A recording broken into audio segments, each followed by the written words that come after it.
अस्तित्व, भाषा, संस्कृति और विरासत के आज के अंक में आपकी मुलाकात करवाएंगे एक ऐसी शख्सियत से जो भारतीय शास्त्रीय संगीत में अपने लिए लगातार निरंतर प्रस्तुतियों से चाहे देश में हो या विदेश में नाम कमा रहे हैं और भारतीय शास्त्रीय संगीत को भी बढ़ावा दे रहे हैं। नाम है डॉक्टर हरिप्रसाद पौड़ियाल।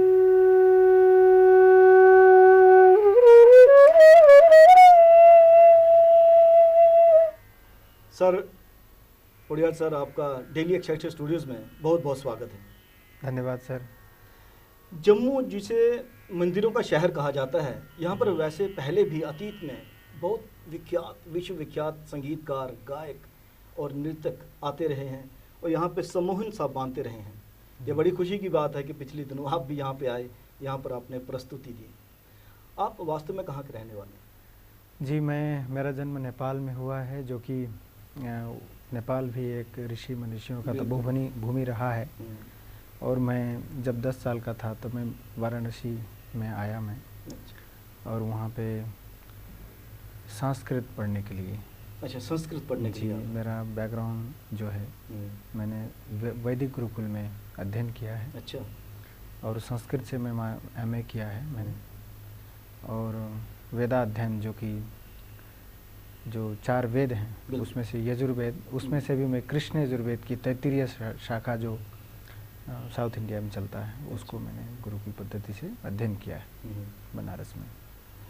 मैं ये कहता चलूँ कि वेद 4 किस्म के होते हैं। 4 किस्म के शायद इसलिए क्योंकि मानव जाति तक वो पहुँचाने के लिए, सहज तरह से पहुँचाने के लिए उनको बांटा गया जी, है ना। जैसे ऋग्वेद हो गए, यजुर्वेद हो गए, अथर्ववेद हो गए, सामवेद हो गए। तो सामवेद से हमें संगीत की शिक्षा मिलती जी, है ना। तो आपका संगीत की तरफ रुझान कब हुआ?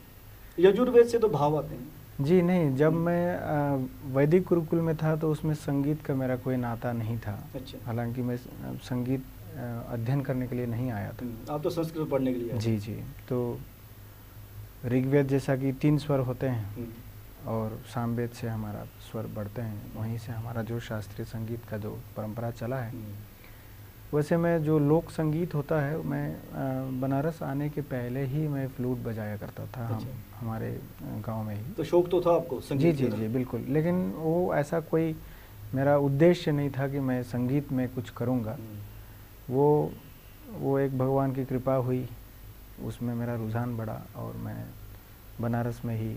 बनारस का क्या माहौल ही ऐसा है, वहाँ पर ज़्यादातर संगीतज्ञ, गायक, नृत्यक पैदा होते हैं? नहीं, बनारस का वहाँ पे सीखने के लिए ऐसा कोई चीज़ नहीं है जो हम ना मिल पाए। वहाँ हर चीज़ सीखने के लिए ही जाता है। और उसी सिलसिले में मैं जब गुरुकुल से पढ़ाई करके मैं बाहर आया हॉस्टल से, तो बांसुरी जहाँ मैं रहता था उसी के फ्रंट में ही एक गुरुजी रहते थे। उनका नाम डॉक्टर RK श्रीनिवासन सर। उनके पास गया मैं, फिर फ्लूट शुरुआत हुआ। विधिवत तौर पर आपने संगीत की शिक्षा बांसुरी के माध्यम से? जी। उसके बाद मुझे फिर प्रसन्ना फैमिली जो दिल्ली में रहती है, उनके भांजे। प्रसन्ना भी बहुत पॉपुलर है ना? जी जी, विश्वविख्यात है जी। फिर विनोद प्रसन्ना जी। फिर उसके बाद कॉलेज में गया मैं, बनारस हिंदू यूनिवर्सिटी, वहाँ पे डॉक्टर प्रहलाद नाथ जी। आपने डॉक्टरेट किया जी संगीत में? जी जी जी, संगीत में। जी। और मैं फिर कौन सी विधा मतलब संगीत की? बांसुरी वादन? जी, विधाएं रहती होंगी इसमें? मास्टर तक जो है हमारा सब्जेक्ट रहता है बांसुरी या तबला या जो भी है रहता है, तो उसमें मेरा बांसुरी था। और जब PhD की बारी आती है तो उसमें कोई टॉपिक चूज करना पड़ता है। बिल्कुल। तो वो किसी विषय से पर्टिकुलर बांसुरी से ही नहीं कहा जा सकता है, उसमें कोई भी विषय लेके हम उसको करते हैं। आपने किस विषय पे किया? मैं लोक वाद्य पे किया है। अच्छा जी, फोक इंस्ट्रूमेंट्स। जी। ये बड़े सौभाग्य की बात है कि जम्मू की जब हम बात करते हैं तो यहाँ पे संतूर जो लोक वाद्य था जी, उसको शास्त्रीय वाद्य यंत्र में कन्वर्ट किया पंडित शिव शर्मा जी ने। जी। और एक और बड़ा सौभाग्य है कि जैसे आपका नाम है डॉक्टर हरिप्रसाद पौड़ियाल, एक बहुत बड़े बांसुरी वादक हुए हैं पंडित हरिप्रसाद चौरसिया भी। जी जी, अभी वो तो बांसुरी के एक भगवान हैं जो जीता जागता। उन्होंने ही जो भी किया है, बाद में तो सारे लोग अभी कर ही रहे हैं। जम्मू के साथ उनका ना विशेष नाता रहा है, क्योंकि उन्होंने पंडित शिव शर्मा जी के साथ मिलकर संगीत जोड़ी बनाई, जी तो बहुत खूबसूरत धुनें दी जी जो आज तक लोगों को याद है। जी, हम लोग भी मैं भी उनका वर्कशॉप अटेंड करने का अच्छा। मौका मिला है। और जैसे प्रसन्ना जी, पंडित राजेंद्र प्रसन्ना जी है, उनका भी सानिध्य मिला है। और बनारस में पंडित रविंद्र नारायण गोस्वामी जी हैं, उनसे भी जो सीखा सितार के हैं अच्छे वादक, तो उनसे भी मैंने अध्ययन किया है काफ़ी। डॉक्टर साहब, मुझे एक चीज़ बताइए कि जैसे कि अभी पश्चिमी हवाओं का बहुत बड़ा प्रभाव देखने में आता है नौजवान पीढ़ी पर। जी जब आप नौजवान थे तो बांसुरी वादन आपने भी शौक रखा, जैसे नेपाल में आप बोलते हैं कि बांसुरी बजाया करता था, जी तो लोग धुन बजाया करते थे तब। जी जी बिल्कुल। उसमें लेकिन जब आपने अपने आप को इसमें ढाला शास्त्रीय संगीत में, तो लगा कि विरासत को बचाने का एक प्रयास मैं भी कर रहा हूँ। शास्त्रीय संगीत एक ऐसी चीज़ है जो, जैसे हम जब उसमें जुड़े नहीं रहते हैं तो पता नहीं चलता है, लेकिन जब हम जुड़ते हैं तो उसकी गहराई कितना है वो पता नहीं चलता है। फिर ऐसे ही मेरे साथ भी हुआ है। और चूंकि मैंने स्टार्टिंग किया था तो एक शौक ने जैसे गाने वाने बजाने के लिए, लेकिन बाद में जब गुरुओं को सानिध्य मिला और उसमें मैं डीपली जब अध्ययन करने लगा, साधना करने लगा, प्रैक्टिस करने लगा, तो उसमें देखा कि ये तो इसका कोई अंत नहीं है, समुद्र है, अंत नहीं है, ये बेहतर हो सकता है कि कोई, जैसे आपने मेरा परफॉर्मेंस कल सुना होगा, जो राग भी जो भी मैंने बजाया, राग देश अभी सुना आपने, उसको मैं 10 साल बाद उसको बेहतर कर सकता हूँ, उसको कंप्लीट नहीं कर सकता। ये तो बहुत बड़ी चीज़ है कि जब आर्टिस्ट कहता है कि परफेक्शनिज्म नाम की कोई चीज़ नहीं है, तो वो यही आदमी को आगे बढ़ने के लिए प्रेरित भी करता है। जी। कैसा लगता है कि आप जब भारतीय शास्त्रीय संगीत को वैसा मुकाम बहुत कम देखने को मिलता है जैसा अतीत में रहा है, जैसे आप खुद कहते हैं बनारस में घराने हैं जी, है ना, वहाँ पे एक परंपरा है, लेकिन वो परंपरा जो बाकी क्षेत्रों में भी थी लुप्त होती नजर आती है। जी, लेकिन एक बात ये भी कहा जा सकता है कि एक सर्कल होता है, एक चीज़ का जैसे होड़ चला हुआ है, तो ये आएगा, इसका भी समय फिर से बैक आ रहा है। अभी आप नए लोग देखिए अभी कर रहे हैं, और इसको क्योंकि इसका जो गहराई है इतनी है, जैसे पाश्चात्य संगीत हम सुने कुछ देर में हम थोड़ा बोर भी होने लगते हैं एक ही चीज़ टाइप का, लेकिन इसका जो स्वर से लगाव है, जो स्वर का जो फीलिंग्स है, वाइब्रेशन है, चूँकि अभी आप देखिए इसमें संगीत चिकित्सा भी चल रहा है। हाँ बिल्कुल, म्यूजिक थेरेपी नाम की चीज़ मैं खुद ही उसमें इन्वॉल्व हूँ, मैं पिछले 4-5 साल से कर रहा हूँ। तो जैसे फ्लूट के माध्यम से, जैसे अस्थमा के जो पेशेंट्स हैं उनको मैं फ्लूट सिखा के उनका अजीब सा अनुभव है जब आप शास्त्रीय संगीत सुनते हो, तो इसे शब्दों में बयान नहीं किया जा सकता, महसूस किया जा सकता। जी जी जी जी। तो अच्छी है, फ्यूचर भविष्य देखा जाए तो उस हिसाब से जैसे आप नौजवान पीढ़ी से ही ताल्लुक़ रखेंगे, है ना। हालांकि आपने डॉक्टरेट भी कर लिया, एक मुकाम भी बना लिया, परफेक्शनिज्म की तरफ जा भी रहे हैं, पर परफेक्शनिज्म है भी नहीं, इसमें सिर्फ स्ट्रगल है बढ़िया से बढ़िया करते जाने का। जी, जैसे आपने खुद बोला कि अंत नहीं है। जी, इसका अंत नहीं है। जैसे वेदों को एक अपौरुषेय बोला गया है, उसका न आरंभ है न अंत है, वैसे ही संगीत भी है, इसका अंत है नहीं, इसमें बेहतर है, बेहतर हो सकता है, इसी से साधना करते करते इसको परम तत्व को भी पाया जा सकता है। कितनी बढ़िया बात है, जो ऋषि मुनियों ने वेद बनाए, शास्त्र बनाए, उन्हीं शास्त्र में हमारे संगीत का जिक्र है, और हम लोग पश्चिमी हवाओं को हवा देने लगे हैं आजकल। आपने भी कभी सोचा कि मैं भी शास्त्रीय संगीत बजाते हुए तो फिल्मी म्यूज़िक की तरफ भी जाऊं? देखिए, मेरा जो काम अभी चल रहा है, जो भी मैं करता हूँ, मेरा बेस है मेरा शास्त्रीय संगीत, जो मैं साधना करता हूँ, लेकिन उसको करते करते हम ऑलराउंडर भी हैं। मैं डांस के साथ भी बजाता हूँ, मैं भजन के साथ भी बजाता हूँ, मैं फिल्मी गाने में भी बजाता हूँ, क्योंकि उसमें भी है, संगीत तो है ही लेकिन उसमें भी हम खोजते हैं कि इसको कंपोज किस तरीके से किया होगा, जिसने भी किया उसका बेस कहीं ना कहीं राग तो जुड़ा ही हुआ रहता है। जैसे पहले के गाने प्योरली राग में हुआ करते थे, आपके गाने थोड़ा मिक्स है, तो जाने का एकदम से तो सोचा नहीं मैं कि वही करूँगा, लेकिन हाँ ऐसा भी है कि मैं इसको साथ में रखते हुए, परंपरा को अपना साथ में रखते हुए मैं उसको भी करने के लिए मैं कर सकता हूँ।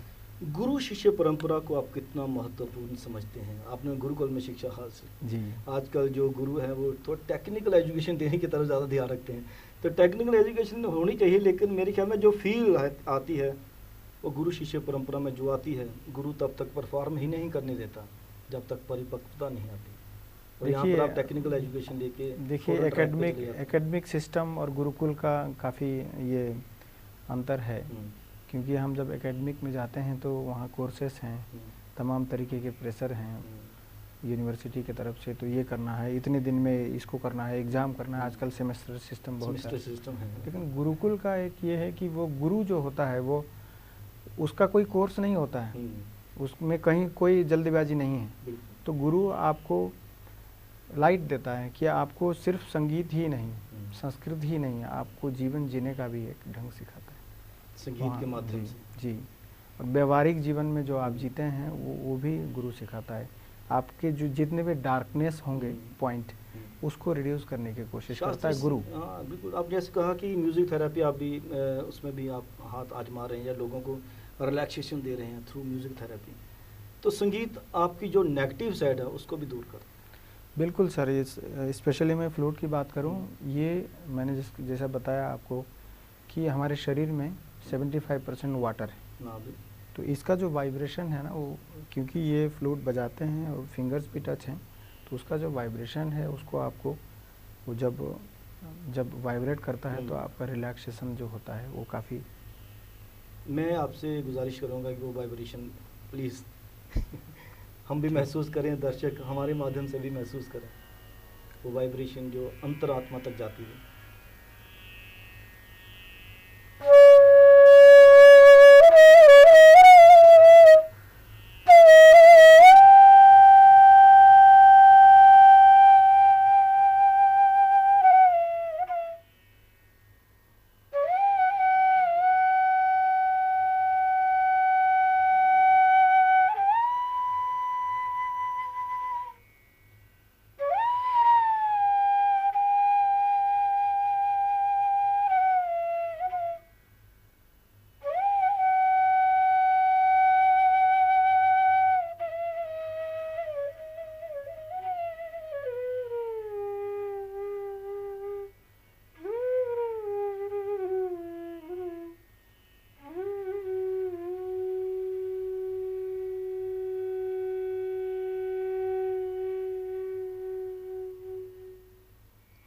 तो काफ़ी क्या बात छोटा है, लेकिन हाँ इसका एक ड्यूरेशन होता है कम से कम 30 मिनट। इंसान किसी और दुनिया में पहुंच जाता है जी। मैंने भी महसूस किया। कितने रियाज करते हैं आप रोज़ाना?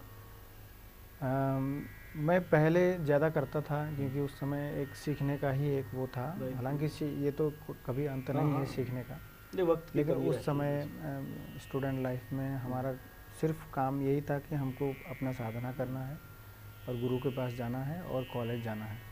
तो मॉर्निंग 5:36 o'clock को उसमें हम वहाँ से लेके 10 बजे तक प्रैक्टिस किया करते थे, वातावरण वैसे भी, और शाम को। लेकिन अभी का जो वो हो गया है उसमें थोड़ा सा भाग दौड़, हेक्टिक लाइफ भी, थोड़ा ट्रैवल हो जाता है हमारा, तो उसमें थोड़ा सा डिस्टर्बेंस तो है, लेकिन जब भी मौका मिलता है रियाज करते हैं। हाँ, ये इसको, क्योंकि हमारा वही एक पॉइंट है जो हमको आगे बढ़ा सकता है। बिल्कुल, तो प्रैक्टिस तो छोड़ना ही नहीं चाहिए। और एक बार जब इसकी लत लग गई तो छूटती कहाँ पे है।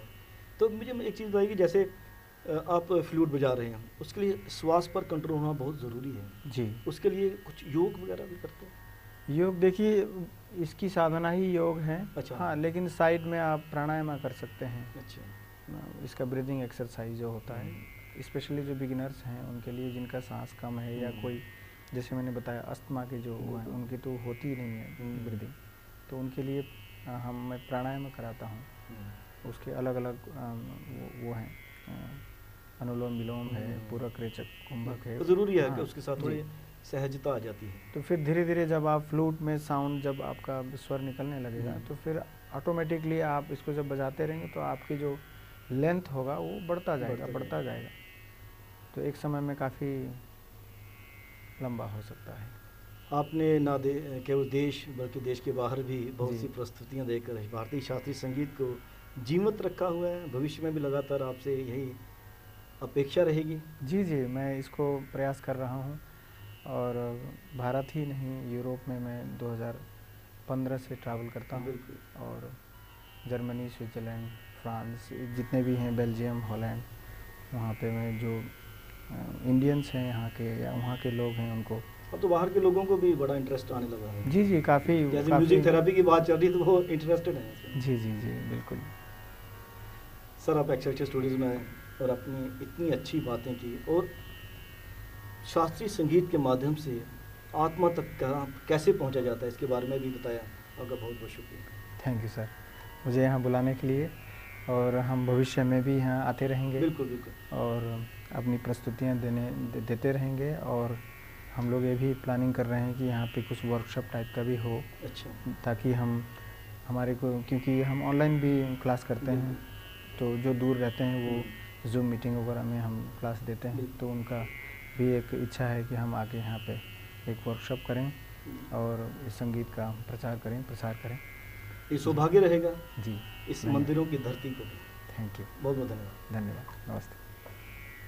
अस्तित्व के इस अंक में आज आपने बातचीत सुनी डॉक्टर हरिप्रसाद पोडिया जी से, जो लगातार भारतीय शास्त्रीय संगीत की बांसुरी के माध्यम से प्रस्तुतियाँ देते हुए भारतीय शास्त्रीय संगीत को बढ़ावा दे रहे हैं, उसे प्रचार दे रहे हैं, प्रसार दे रहे हैं, और उसे सहेजने के लिए सभी को प्रेरित भी कर रहे हैं।